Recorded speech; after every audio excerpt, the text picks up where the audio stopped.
A chuva veio como se quisesse lavar algo mais que a rua. Gotas grossas riscavam o ar, desciam pelas telhas e explodiam no chão em pequenas crateras de água. Na varanda estreita da casa antiga, 2 malas de viagem faziam uma figura triste, encharcadas, como se tivessem peso além do tecido e do couro.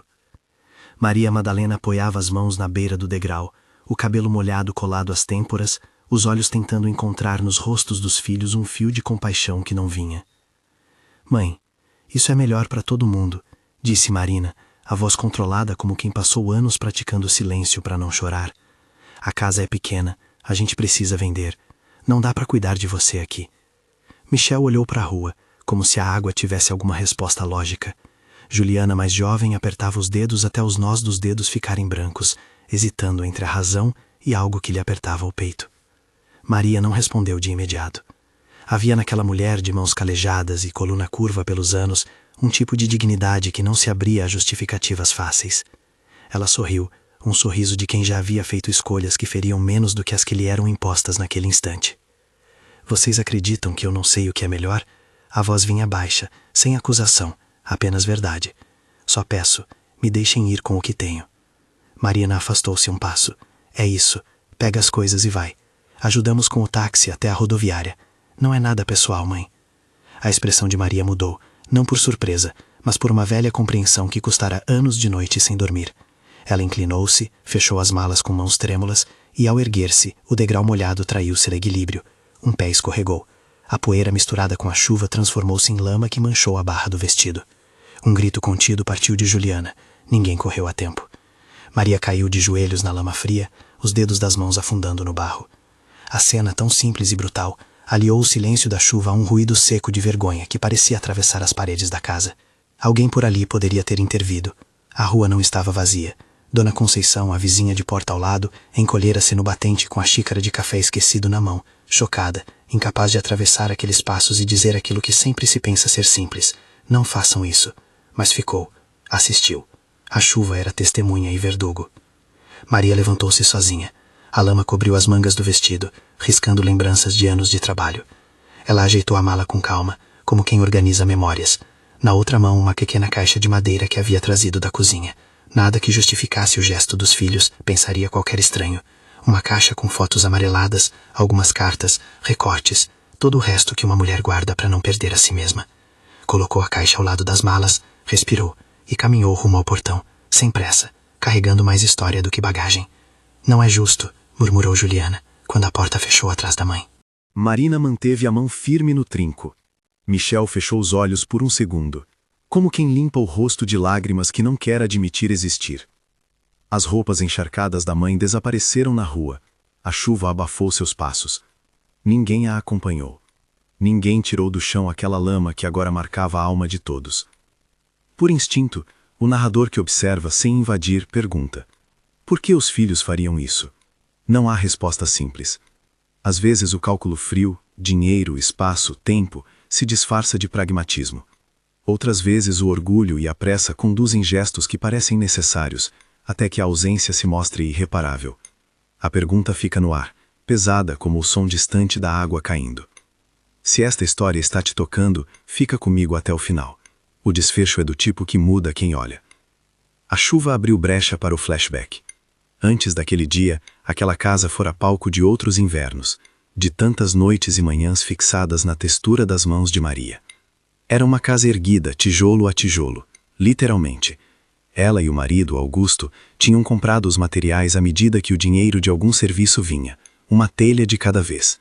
Vitória, a esposa de Augusto, costurava e fazia sacrifícios que ninguém fora capaz de notar naquela casa quando os filhos cresceram. As paredes tinham as marcas dos dedos de quem trabalhou duro.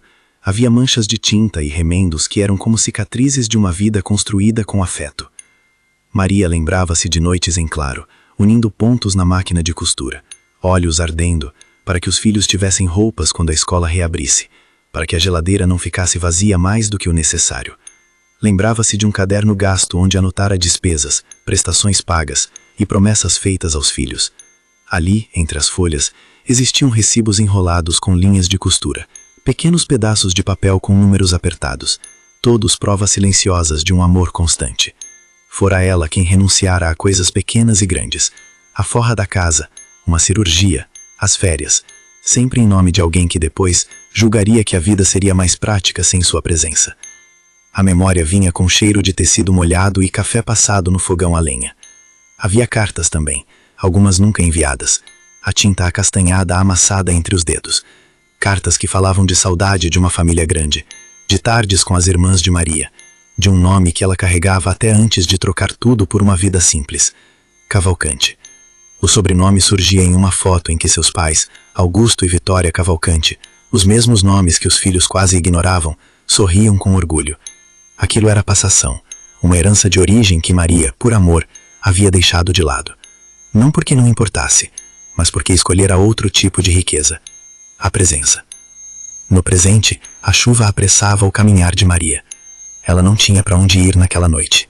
A rodoviária fecharia cedo em dias de temporal, e a cidade grande parecia mais distante quando se está encharcado e sem endereço fixo que te aceite de volta. Foi então que o destino, ou a sorte, colocou Lúcia e Antônio na esquina. Lúcia era dona de uma mercearia pequena, de teto baixo e prateleira generosa de conselhos. Antônio trabalhava com marcenaria. As mãos enormes eram dóceis com madeira e com histórias alheias. Eles a viram, era impossível não ver alguém com aqueles olhos de quem carrega história no rosto, e chamaram-na para dentro. Ofereceram uma toalha, uma caneca quente. Não houve perguntas impertinentes, apenas cuidado prático, cobertores para os ombros, roupas para trocar, e depois um prato de feijão simples que sabia alar. Vem, senta aqui, disse Lúcia, com a voz que acolhe como se fosse feita de pano macio. Ninguém deveria caminhar na chuva assim. Maria aceitou sem cerimônia. Há uma dignidade na aceitação que não é resignação. Era a calma de quem conhecia muitas despedidas e sabia que sobreviveria a mais uma. Contou-me aquele dia coisas pequenas, que tinha 3 filhos, que o marido fizera parte da terra, que a casa era tudo o que restava. Lúcia escutava, olhos brilhando. Antônio, que só falava o necessário, trouxe um cobertor a mais. Eles não perguntaram pelos motivos do abandono. A dor era óbvia, e às vezes é misericórdia não exigir detalhes. Reféns de sua bondade, deram a Maria um quarto nos fundos, que servia como depósito de ferramentas, mas onde havia uma cama com lençóis limpos. Puseram um tapete no chão, uma pequena lâmpada, e a promessa simples de que, por umas noites, ela teria um teto. Enquanto Maria secava seu cabelo com cuidado quase ritual, a caixa de madeira que havia levado consigo foi colocada ao lado da cama. Lúcia olhou para ela com curiosidade e um tipo de respeito silencioso.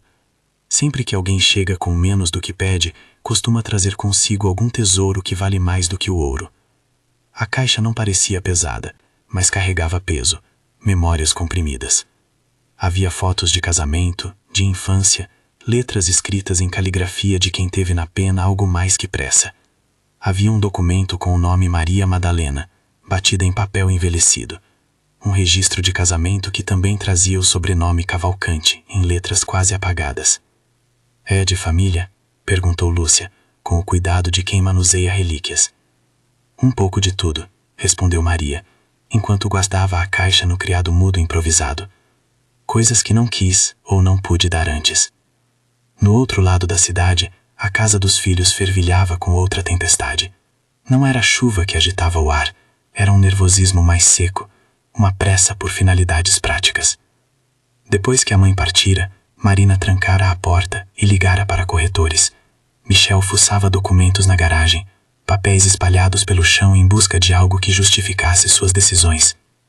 Juliana, sentada na mesa da cozinha, aperfeiçoava o arrependimento com as unhas batendo no tampo. Foi nesse momento, enquanto a chuva repicava no telhado e o velho relógio da sala marcava minutos pesados, que a campainha tocou. O som cortou a casa e um homem de terno entrou, carregando uma pasta que parecia conter formalidades.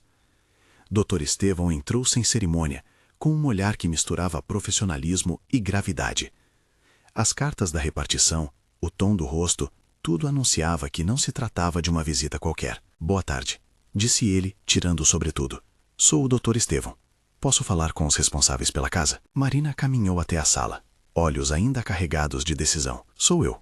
O que deseja? Ele pousou a pasta sobre a mesa e abriu um envelope que tremia na sua mão. Havia carimbos, papéis timbrados. O tipo de papel que significa herança, registro, bens que não estão ligados ao suor diário de quem vive do dia a dia. Recebi procuração para localizar a senhora Maria Madalena Cavalcante. Aquelas palavras caíram na cozinha como um objeto pesado. Há registros que indicam que ela é beneficiária de um espólio dos Cavalcante. Preferi trazê-los ao endereço cadastrado para tentar notificar a própria. A sala se fez menor. A chuva lá fora parecia diminuir, como se o céu esperasse pela continuação. Michel deu um passo que soou como surpresa controlada. Mas, começou Marina, sentindo a firmeza da razão tremer. Nós não sabíamos de nada disso. O advogado, com educação, abriu a pasta e tirou um extrato. Então um documento, depois outros papéis. O valor lá descrito não precisava ser lido em voz alta para ter peso. Havia números, propriedades, uma lista de bens que pertenciam a uma família cujo nome eles conheciam apenas como passado distante. O nome Cavalcante ressurgia, agora associado a registros, imóveis, contas bancárias. A possibilidade pairou no ar. Fiz o que me competia, explicou o advogado. Registros indicam que os documentos foram deixados no cartório com instruções para, em caso de ausência prolongada, localizar a herdeira pelo endereço mais recente. Não encontrei a senhora Maria aqui. Vim entregá-las a quem a representasse. Juliana contraiu o corpo, uma mistura de culpa e esperança passando por seu rosto como uma maré. Michel engoliu em seco. Marina, que até então andara com passos firmes, recuou.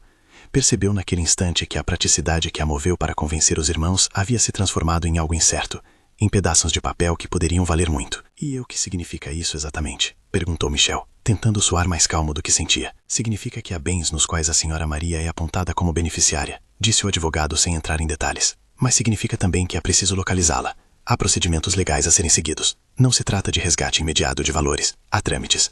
Porém, a notificação precisava ser feita. E, olhando os documentos, é claro que a situação pode exigir sua atenção. A palavra atenção caiu como uma lente focalizando anos de falta. Havia no rosto dos 3 filhos uma miscelânea de repúdio e curiosidade, que de repente não se dava a si mesma a vantagem de desaparecer. Eles não haviam expulsado a mãe com conhecimento prévio. Saíram da casa por mãos que julgavam medidas práticas. Agora, com papéis nas mãos alheias, precisavam encarar a possibilidade de que aquela mulher, sentada em uma cama emprestada longe dali, guardasse algo que mudaria o que todo o bairro entendia por verdade. No quarto dos fundos, em outra casa, Maria dormia um sono pesado, feito de exaustão e alívio. Entre sonhos curtos, as imagens voltavam. O rosto das crianças correndo, os panos costurados, o marido que se foi. Ela mexeu a mão e tocou a caixa ao lado da cama. Não sabia que a cidade inteira estava sendo agitada por papéis naquele exato momento. Lúcia entrou cedo, com um pão e um pouco de café. Antônio já estava na marcenaria, mas viera mais cedo para conferir a cama improvisada. Vocês sabem como há gestos que para quem dá são corriqueiros e para quem recebe soam como salvação? Lúcia trouxe roupa seca, um cobertor extra e a simplicidade de uma frase. Fica o tempo que precisar. Maria sorriu, sem responder. Ainda havia algo que a inquietava, o conteúdo daquela caixa. Numa tarde em que a chuva deu uma trégua, sentou-se à mesa do pequeno quarto e abriu a tampa. A madeira rangeu. Dentro, além das fotos e cartas, havia um envelope fechado com fita, com um selo antigo que trazia o sobrenome Cavalcante.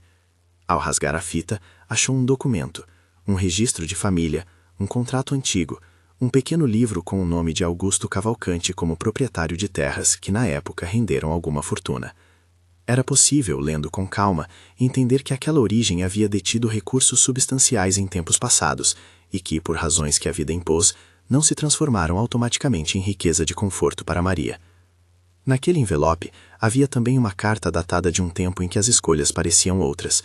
A letra era firme, as palavras medidas. Não foi uma leitura que trouxe alegria imediata. Trouxe compreensão. Maria relembrou os rostos do passado, as renúncias, as razões pelas quais escolhera continuar ali, naquela vida humilde. Sentou-se, segurou a carta, e a leitura trouxe uma combinação de tristeza e alívio. Tristeza pelas perdas que fizera, alívio por ter feito suas escolhas por amor, não por obrigação.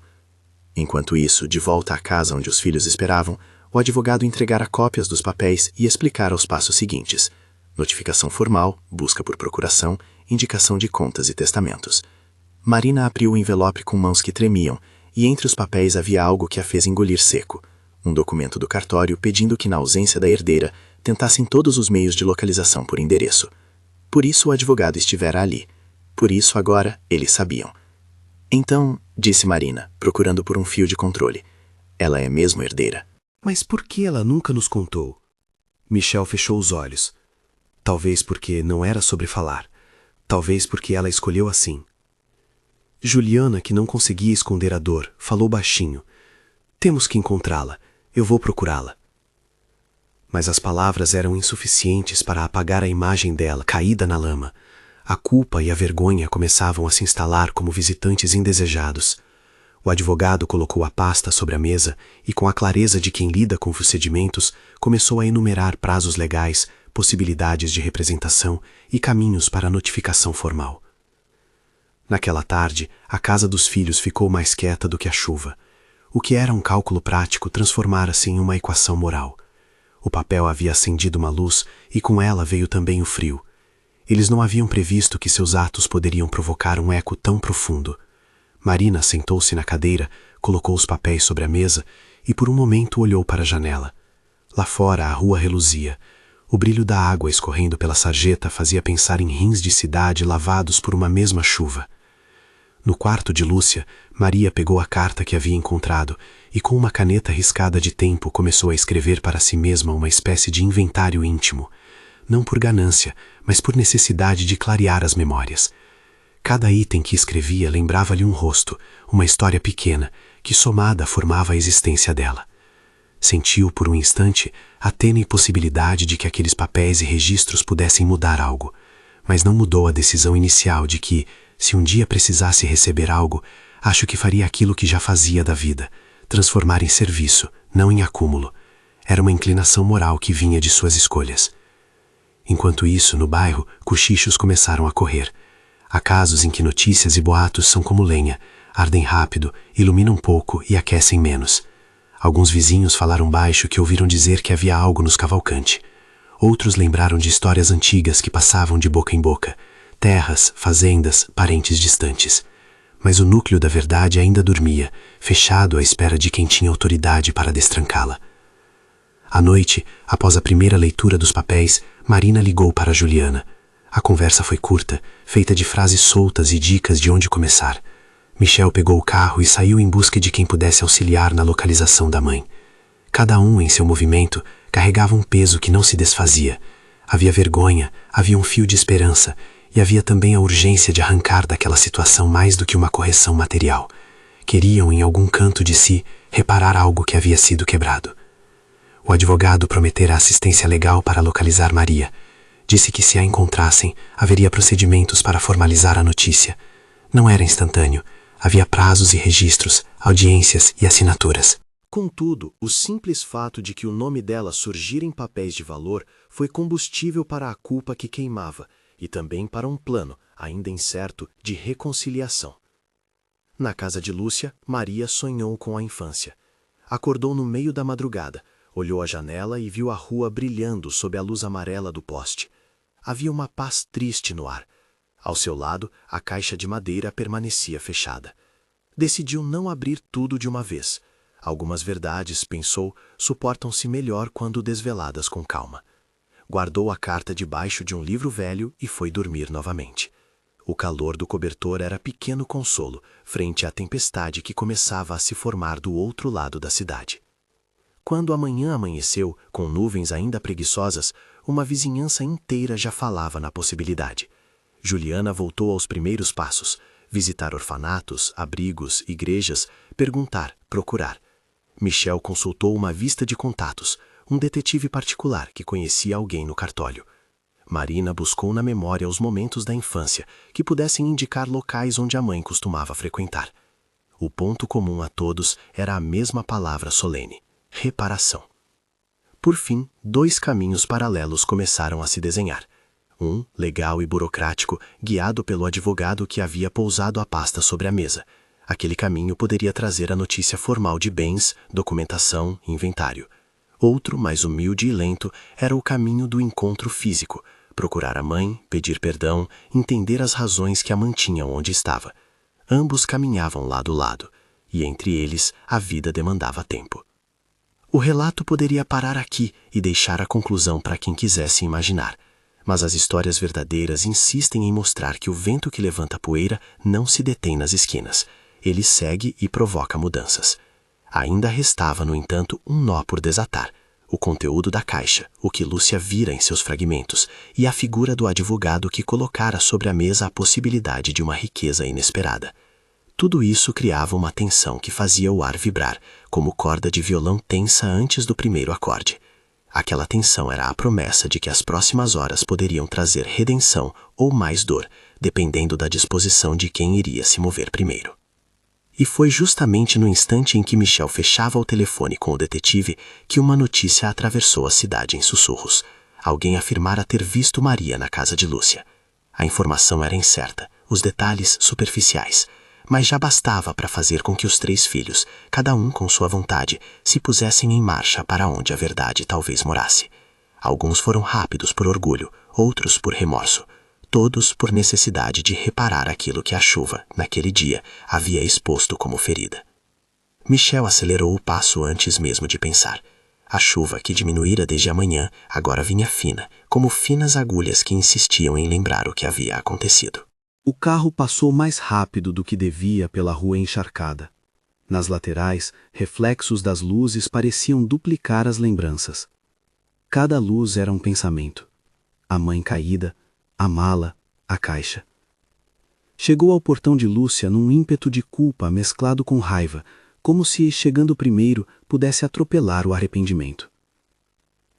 Ao abrir a porta, Michel encontrou uma cena que mexeu com ele de forma visceral. A casa dos fundos, simples e aquecida por um fogão, estava cheia de cheiros domésticos que ele não sentia havia anos. Feijão cozinhando, pão fresco, lençóis limpos. Maria Madalena estava sentada à mesa, as mãos enluvadas pelo calor de uma caneca. Seu olhar era sereno, e havia nele uma força que não precisava se fazer notada para existir. Lúcia, sentada ao lado, parecia uma irmã que dera abrigo na pior hora possível. "Mãe", disse Michel, a voz mais quebrada do que pretendia. "Precisamos conversar." Ela levantou os olhos devagar, como quem mede as palavras antes de entregá-las. A expressão não era de julgar, mas de quem sabia muito bem o que o mundo punha sobre ombros desiguais. "Senta, filho", disse ela. "Você veio porque queria me ver. Agora senta e fala." Michel quase não conseguiu. As frases se atropelavam. Marina e Juliana, chegando logo depois, trouxeram com elas o cheiro do carro, o frio do pêncil entre o que foi e o que poderia ter sido. Marina pousou a mão na mesa como se quisesse se apoiar num lugar seguro. Juliana, com as bochechas úmidas, evitava o olhar da mãe. Lúcia, que acompanhara com um olhar protetor, deu um passo para trás, concedendo espaço para que o reencontro acontecesse sem plateias. Antônio, que voltara abrindo e fechando gavetas na marcenaria, apareceu com as mãos ainda ocupadas de serragem e ficou parado na porta, observando. "O que aconteceu?" perguntou Marina, num fio de voz que tentava assegurar o tremor. A gente queria que você aceitasse a ajuda. Não era assim." Maria respirou fundo. Havia algo profundo no modo como ela movia os dedos sobre a caneca, como se cada gesto fosse um texto escrito na pele. Ela não precisou de muitas palavras para ser firme. "Vocês não me tiraram só da casa", disse ela com paciência. "Tiraram a rotina, as chaves, o lugar onde meus passos eram contidos. Mas eu sei andar de novo." Juliana não suportou mais. "Mãe, por quê? Por que não falou nada da herança?" A palavra herança ainda caía estranha naquele quarto modesto, cheirando a ironia. Um silêncio fez-se denso. Michel sentiu o chão abrir sob seus pés, como se a cidade inteira tivesse se reconfigurado num instante. Maria soltou um leve suspiro e contou, com a lentidão de quem prefere que cada verdade seja recebida sem explosões, que havia sabido dos papéis semanas antes. Havia descoberto os documentos num dia comum, enquanto remexia numa gaveta antiga, e sentira algo que não era surpresa, mas uma confirmação tenaz. Havia raízes cavadas em outra terra, cartas, títulos e nomes que rematavam em contas, posses e um passado confortável. "Eu fiquei sabendo", disse ela. Não foi ontem, não foi depois que me empurraram. Soube antes. Mas soube também que se eu anunciasse aquilo, vocês iriam ver outro caminho. E eu não queria que uma notícia mudasse o que éramos, de forma ruim. Marina, que ainda sustentava uma máscara de razão, deixou-a cair. Você sabia e não falou. As palavras eram uma acusação e uma mágoa. Não falei porque sabia que muitos insistem em medir a presença pelo valor que cai no bolso, respondeu Maria. E eu escolhi ficar, porque o que eu tinha para dar pagava por isso. Eu pensei que seria melhor vocês verem no que eu me transformava do que no que eu pudesse receber. Não foi pretensão, foi escolha. A confissão soou como uma lâmina. Não se tratava apenas do dinheiro. Era a revelação de que no tempo em que eles cresceram, outras decisões foram tomadas por ela. Não por comodidade, mas por amor e por medo das mudanças que o ouro poderia provocar. Dr. Estevão, então, apareceu naquela mesma tarde, como combinado. Chegou com os papéis em mãos, olhar profissional que, por pouco, não traía a emoção humana que o caso carregava. Pediu permissão para sentar e explicou com clareza técnica o que os documentos permitiam, a forte possibilidade de que Maria pudesse ser reconhecida legalmente como beneficiária de um espólio considerável. Mas havia nuances. O processo exigia sua presença para assinar termos, aceitar ou recusar, formalizar uma procuração ou instituir um mecanismo que garantisse a destinação dos recursos. Senhora Maria, disse o advogado com suavidade, o senhorio dos papéis permite que a senhora defina o destino do patrimônio. Há instrumentos legais para que o senhorio não se perca. Podemos, por exemplo, criar uma fundação, um testamento, um fundo com regras. O que a senhora desejar. A resposta de Maria foi uma cartelagem de certezas e condições que ninguém ali esperava. Ela falou do que sempre fizera, que não queria fortuna simplesmente para si, que já tivera ofertas de cunho mercantil para organizar a vida dos filhos, que preferia que aquilo se convertesse em serviço. E então, com clareza e firmeza, declarou as condições para que qualquer parcela daquele patrimônio chegasse às mãos dos filhos, que antes de receberem qualquer valor, teriam de passar por um ano inteiro de trabalho em atividades humildes, de moradia simples e de encontro semanal com ela, que deveriam construir com suas próprias mãos e esforço algo que beneficiasse a comunidade, não como ato de penitência vazia, mas como oportunidade de aprendizado e serviço. Se vocês aceitarem, disse ela, olhando para cada um, vão ter de suar. Não quero ver herança virar desculpa, quero ver caráter. Se vocês querem os bens, trabalhem, e que metade do que houver vá para quem precisa. Um hospital, uma casa de recuperação, um centro de formação para quem não tem oportunidade. As palavras foram um choque. Marina, que havia regido a expulsão com racionalidade fria, teve uma reação física. Recuou, as mãos buscando apoio. Michel se sentiu-se pequeno diante da lucidez que sua mãe exibira. Juliana chorou, inteira, sem fingimentos. Isso é vingança? Perguntou Michel, sem conseguir disfarçar a mistura de dor e incredulidade. Não, respondeu Maria. Não é vingança, é educação. Vocês me tiraram do lar, e eu devolvo uma lição. Construir caráter exige trabalho, e eu quero ver se vocês sabem limpar o chão, servir um prato, segurar na ferramenta, escutar uma criança, pedir desculpas de verdade. Dr. Estevão fez anotações. Sabia que era possível formalizar tudo em cláusulas de um instrumento jurídico que só liberaria qualquer parcela do montante mediante a apresentação de atestados de trabalho, com comprovação das atividades e relatórios de projetos sociais implantados.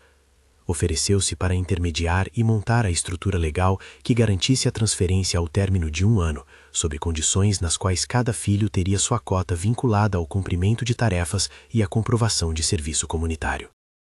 É uma possibilidade, disse ele. Com as cláusulas certas, podemos fazer um contrato que não permita retenções indevidas e que transforme a doação em política ativa de responsabilidade. A mesa foi pequena para tanta decisão. Aos poucos, a resistência derreteu, não porque fosse simples aceitar condições, mas porque aceitar significava reaproximar-se de alguém que até então parecia distante e descartada. Havia vergonha, claro, e também medo. Marina enxugou o rosto e, num sopro, perguntou com a voz embargada: "E se a gente falhar?" "Então vocês perdem o valor", respondeu Maria, "mas não perdem a chance de se tornarem pessoas melhores. E eu prefiro ver o esforço do que o arrependimento comprado." Era uma proposta dura e justa. Os filhos, tão acostumados à velocidade dos resultados e ao conforto das desculpas, tiveram de decidir entre receber algo agora, por meios mais fáceis, ou construir e merecer. Optaram por orgulho de recomposição e pela consciência do erro, por aceitar as condições. Assinaram um termo simbólico na cozinha de Lúcia, um acordo que valia muito mais que documentos, um compromisso com tempo, humildade e serviço. A notícia espalhou-se. O bairro, que alguns dias antes murmurara sobre vergonha, agora comentava sobre a prova pública de que havia possibilidade de reparação. Dona Conceição apareceu trazendo bolos. Alguns vizinhos ofereceram serviços, outros doaram ferramentas. Havia um movimento que, de início, parecia responder à curiosidade, mas que logo se tornou auxílio prático. Se os 3 filhos iam trabalhar para provar que mereciam, a comunidade daria suporte. O ano começou com tropeços previsíveis. Marina aceitou trabalho numa cozinha comunitária, não ficando em chefes estrelados, mas servindo panelas cheias e aprendendo que a cozinha é lugar de humildade e paciência. Ela acordava cedo, varria calçadas, lavava panelas, aprendia a cortar legumes de forma rápida sem perder a poesia do alimento. Aos poucos, as mãos que antes só assinavam relatórios finos passaram a conhecer a textura do caldo, o cansaço bom que vem de alimentar alguém. Michel, que sempre se achara habilidoso no mundo dos negócios, começou a acordar antes do sol na obra que o ajudaram a conseguir: construção de um pequeno centro comunitário, tijolo a tijolo. No começo, sua presunção o fazia tropeçar. Não sabia amassar argamassa com o ritmo certo, derrubava baldes, tropeçava. Havia sarcasmo entre alguns operários, e isso era natural. Mas o esforço é pedagógico, aprende-se a escutar. Aos poucos, ele tornou-se útil, não por ser o patrão, mas porque aprendeu a empunhar a pá com respeito ao suor alheio. Convencido pela convivência com trabalhadores sêniores, muitos com a idade que ele atribuía agora à sua mãe, Michel descobriu que contratar idosos para funções era também uma forma de riqueza: conhecimento, paciência, história. Passou a valorar a experiência, a ouvir, a aprender. Juliana, com seu coração sempre aberto, aceitou trabalhar num projeto de educação infantil criado pela própria Maria, que iniciara com doações pequeninas e utensílios recuperados. Juliana ficou em contato com crianças que nunca tinham tido um tempo de leitura, ensinou canções simples, leu histórias e foi aprendendo que ensinar exige mais que emoção, precisa de disciplina, planejamento e cuidado. Ela viu o impacto de um gesto. Uma menina que nunca lia começou a reconhecer letras. O sorriso da família era outro. O projeto em si não nasceu de gesto grandioso de Maria, mas de um processo de organização junto a Dr. Estevão e a conselheiros locais. Foram abertas contas para um hospital comunitário e uma fundação pequena para fomentar projetos educacionais. Metade do que veio seria destinado a essas causas, a outra metade ficaria sujeita às condições estabelecidas para os filhos. A comunidade recebeu com gratidão os primeiros recursos: um forno para a cozinha comunitária, material escolar, uma reforma simples no abrigo de idosos local. Nada espetacular, mas concreto. O ano passou com suas estações. Houve dias de exaustão e dias de pequenas vitórias. Marina perdeu o controle em algumas manhãs e chorou porque se sentia ridícula lavando o chão que antes lhe fazia delegar tarefas. Mas teve um momento transformador quando viu uma mulher que trabalhava com ela, uma jovem mãe, abraçando seu filho com alívio porque naquele dia a fila do jantar havia sido menor por causa da eficiência que Marina ajudara a instalar. Não era reconhecimento público, era o reconhecimento do que havia feito. Michel, em sua jornada, compreendeu que sua pressa em ganhar espaço no mercado o havia tornado cego para as consequências sociais de sua ambição. Um senhor com mãos calejadas, chamado Seu Joaquim, que havia sido pedreiro a vida inteira, olhou para Michel e disse sem rodeios: "Filho, nunca é tarde para aprender a dignidade do trabalho. Só não é dignidade se for só para tirar vantagem." Michel ouviu e mudou. Contratou, meses depois, um programa que reservava vagas para trabalhadores sêniores nas obras que supervisionava. Ele passou a pagar com mais justiça, a dar folgas e a ouvir relatos de vida que não constavam em relatórios. Juliana, por sua vez, passou a ver que a doação de afeto era boa, mas a doação de oportunidade mudava trajetórias. Conseguiu, com a ajuda de Maria e de vizinhas, montar uma biblioteca comunitária num espaço pequeno, ensaiando com crianças músicas simples e promovendo pequenas feiras de troca de livros. A cada semana, como combinado, havia uma visita. Os filhos iam à casa de Lúcia para juntos tomar um café com Maria. Eram encontros que, com o tempo, perderam seu tom de inspeção e ganharam um tom de diálogo sincero. A mãe escutava, muitas vezes sem julgar, pedia explicações, mas aceitava também os silêncios. Às vezes ela contava histórias antigas do tempo em que Augusto e Vitória ainda viviam, lembranças que tingiam o passado de cores humanas. Havia conversas que curavam mais que qualquer reparação material. Não foi um ano sem falhas. Em alguns momentos, os três falharam em completar metas. Houve atrasos em projetos, conflitos com fornecedores, pequenos boatos de que eles buscavam atalhos. A cada tropeço, Maria não tomava medidas radicais, não tratava os filhos como inimigos, mas como aprendizes. Quando havia descumprimento grave, havia correção prática, mais horas de trabalho ou envolvimento em projetos onde o erro não cabia, como o atendimento a idosos no abrigo. A piedade de Maria tinha lado pedagógico, não permitia a facilitação de uma redenção de fachada. Com o tempo, a cidade passou a observar. O que iniciara como escândalo virou processo de transformação. Aos poucos, o projeto que alimentava e instruía ganhou credibilidade. Pequenas publicações locais falavam do caso Madalena como um exemplo de reparação. Dr. Estevão, que acompanhava legalmente a execução das cláusulas, certificava formalmente os relatórios e atestava a presença e compromisso. Havia, portanto, elementos objetivos que sustentavam a liberação gradual de recursos após o término do período estipulado. O último mês do acordo trouxe uma tensão diferente. Era a expectativa de um desfecho que não poderia ser apenas administrativo. Maria, calma como sempre, chamou os filhos e disse que, naquele dia, faria uma escolha que deixaria marcas no bairro. A doação parcial a um hospital que precisava de equipamentos e a criação de uma fundação que, administrada de forma transparente, garantiria bolsas e pequenas reformas para instituições locais. Eles iriam assinar os termos, e as assinaturas teriam valor público. Era, para Maria, uma forma de transformar dor em serviço público. Naquele dia, antes de irem ao cartório, Maria pegou a caixa de madeira que sempre guardara ao lado da cama. Lúcia, que havia se tornado seu braço direito, ofereceu um lenço para as mãos. As cartas foram lidas em voz alta, sem teatralidade. Havia nelas memórias de um tempo longínquo, agradecimentos de pessoas que, de algum modo, a família Cavalcante ajudara no passado.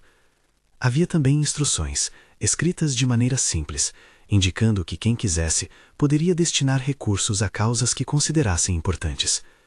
Maria havia escolhido. Metade iria ao hospital, metade ficaria destinada conforme as regras do acordo que ela mesma pensara para os filhos. No cartório, Dr. Estevão certificou tudo: doações, criação da fundação, cláusulas de liberação.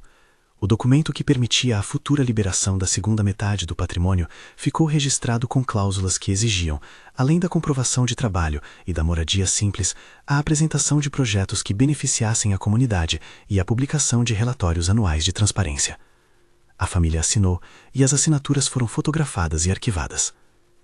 O impacto foi lento, mas real. O hospital recebeu equipamentos que melhoraram o atendimento em relação a procedimentos simples, coisas que por anos haviam sido adiadas por falta de recursos. A fundação começou a financiar pequenos projetos de educação e de capacitação profissional. Nada que tenha transformado a cidade em palco de ostentação. Transformou pequenos pontos, vidas locais, trajetórias. Os filhos, transformados no processo, não se tornaram santos da noite para o dia. Ainda discutiam, ainda possuíam vaidades, mas a dinâmica era outra. Havia cumplicidade, havia reconhecimento. No aniversário de 1 ano desde a expulsão, a família se reuniu para lembrar o que fora feito. Não foi uma festa, foi um encontro de trabalho. Serviram um almoço para voluntários do hospital, conversaram com beneficiários da fundação e fizeram uma roda de perguntas numa praça onde as crianças vinham aprender a ler. Maria, com um sorriso discreto, colocou as mãos na massa junto com os filhos. Era um sinal, serviam juntos. A reconstrução foi maior que a financeira. Marina, que guardara a frieza como proteção, tornou-se uma voz ativa dentro da cozinha comunitária, hoje um pequeno restaurante popular que empregava ex-moradores de rua e capacitados pelo projeto de Juliana. Michel montou uma oficina que contrata trabalhadores seniores e treina jovens. Juliana coordenou um núcleo de estímulo à leitura, que no primeiro ano teve aumento considerável de crianças atendidas. E Maria tornou-se figura conhecida, não por riqueza, mas por coerência. A mulher que, expulsa na chuva, virou semente de programas de ajuda. A comunidade reagiu de forma surpreendente. Muitos que haviam sussurrado críticas em dias passados vieram agora com humildade oferecer apoio. Havia por toda parte pessoas que tocaram a vida dos 3 filhos e disseram com franqueza que os reconheceram pelas ações, não pela assinatura nos papéis. A reparação ganhou, assim, legitimidade. No dia em que a Fundação inaugurou seu primeiro projeto oficial, uma pequena clínica de reabilitação, Lúcia e Antônio estavam lá, no primeiro banco. Dona Conceição trouxera um buquê de plantas. Havia um corte de fita singelo, e Maria, pegando na fita, deixou que a lembrança da lama e da chuva atravessasse a imagem do hospital. Havia lágrimas, mas não de pura emoção. Eram lágrimas de quem vira a esperança renascer na prática. Naquela inauguração, Marina subiu em pé no pequeno palco improvisado. Ela não era oradora formada, mas falou com a voz de quem aprendeu na cozinha a falar com as mãos e com o olhar. Não é que tenhamos sido exemplos, disse ela. Eu só quero dizer que o trabalho nos fez melhores. A falta nos mostrou o que não queremos ser. E eu agradeço a minha mãe por não ter transformado uma fortuna em desculpa. Obrigada por ter colocado o serviço como condição. Michel, de pé ao lado dela, apertou a mão do Sr. Joaquim, que lhe sorriu como quem perdoou e aceitou. Juliana, com crianças ao redor, mostrou livros empoeirados que agora tinham capa nova. Entre o público, havia quem lembrasse da cena da chuva com vergonha. Ninguém mais sequer queria transformá-la em sensacionalismo. Todos queriam que ela fosse lição. Com o desenrolar dos anos, o hospital ampliou os serviços básicos. A Fundação passou a oferecer cursos de formação profissional e bolsas pequenas para jovens. A herança, no fim das contas, foi menos sobre cifras e mais sobre escolha de destinação. Maria viveu os anos seguintes com a tranquilidade de quem havia feito uma aposta moral coerente. Ela não viveu em mansão. Continuou com simplicidade, rodeada pelos projetos que ajudara a erguer. A pequena casa de Lúcia, onde quedara naquela primeira noite, ganhou um calendário de visitas constantes, da família, dos voluntários, de quem ia buscar alimento e se encontrava com afeto em troca. O bairro, que vira palco de julgamento e depois de reconstrução, aprendeu uma lição que não foi facilmente nomeada. O amor exige postura. Vergonhas são consertadas com trabalho, e o respeito se reconquista com ações. As pessoas passaram a olhar de forma diferente para os idosos ao redor. A velhice deixou de ser só problema, virou recurso moral e de cuidado. Houve também reparos íntimos que não foram objeto de manchete. Marina e Juliana passaram noites conversando, muitas vezes com lençóis estendidos no quintal, lembrando dos momentos em que julgavam entender o sacrifício. Michel, diariamente, ia à oficina que agora tinha o nome do pai, Augusto, e falava com os operários como parceiro. Eles choraram juntos, mas também riram. E riram do jeito que se ri quando se reconhece a pequena humanidade que nos habita. Maria, já com os cabelos mais brancos do que quando fora à rua, tinha agora a sensação de que o ciclo de abandono se fechara de forma diferente. Não foi com vingança. Não foi com riqueza ostentada. Foi com demanda por caráter. E o caráter é algo que se mostra no encontro diário entre mãos que trabalham e mãos que recebem. Nos dias de festa, quando a família se encontrava para limpar a cozinha do restaurante comunitário, o gesto simbólico que mais lhes dizia respeito era exatamente o de lavar a louça juntos. A cena, Maria com as mãos na água quente, Marina enxaguando pratos, Michel secando, Juliana guardando, tornou-se um símbolo. Igualdade de serviço, ausência de hierarquia, comunhão de afazeres. Não havia câmera para registrar o momento. Era íntimo e suficiente. Aquilo, para eles, valia mais que qualquer certificado. Dona Conceição, vez por outra, dizia com ar de confidência: "Você sabia que eu disse para não soltarem a mão dela?" Ela vinha daquele tipo de gente que não perde o humor com nada. Lúcia e Antônio, que simplesmente haviam oferecido abrigo, continuaram a ser parte da vizinhança que apoiava, sem jamais pretender protagonizar quem era o Salvador. Foram, como sempre, mãos que acolheram. O que o episódio da expulsão ensinou ao bairro e à família foi, acima de tudo, que a dignidade humana não se mede por conta bancária nem por endereço. A riqueza, quando é transformadora, vai para onde há necessidade. Por isso, quando o hospital inaugurou uma ala básica de atendimento, Maria recebeu homenagens simples. Não honrarias, mas bilhetes de agradecimento, fotos de crianças curadas, relatos de pessoas que voltaram a andar porque havia um serviço que antes faltara. Ao final daquela jornada, num encontro público simples, Maria falou poucas palavras. Não foi discurso, foi testemunho. Aprendi que o que damos tem peso, disse ela, e que o que recebemos em troca não é só retorno material. O que me interessa é ver gente que aprende a cuidar. E se não é pelo amor, que seja pelo trabalho. As palavras provocaram aplausos contidos. Os filhos, de pé à sua volta, não pareciam mais os mesmos. Havia serenidade onde antes havia pressa. Havia respeito onde havia indiferença. A restauração foi longa como qualquer concerto de vida. A cidade seguiu. Ninguém declarou um final dramático e definitivo. Havia, porém, um novo começo que se notava nos gestos.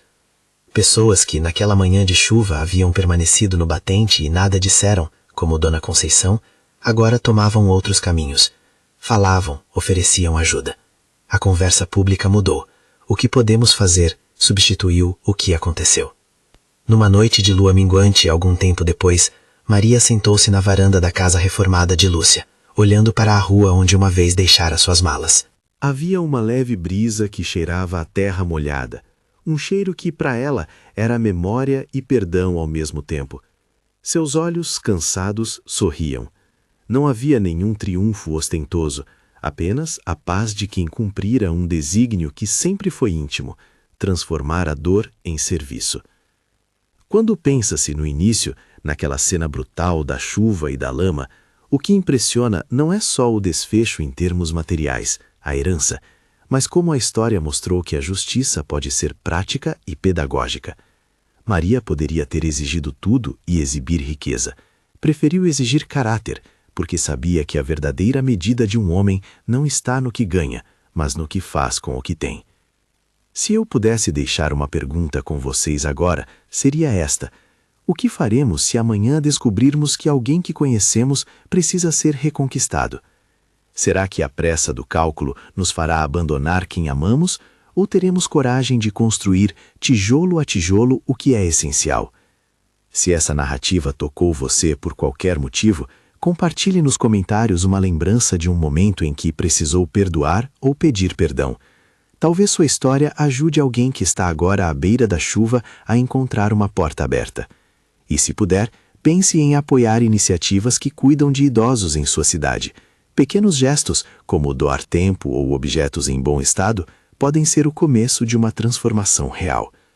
A chuva, quando volta, tem o poder de lavar ruas, mas só o amor, quando vivido com trabalho e coerência, tem o poder de transformar vidas. Se há algo que Maria nos deixou, é isso: dignidade se reconstrói com mãos que servem e corações que não se rendem à pressa.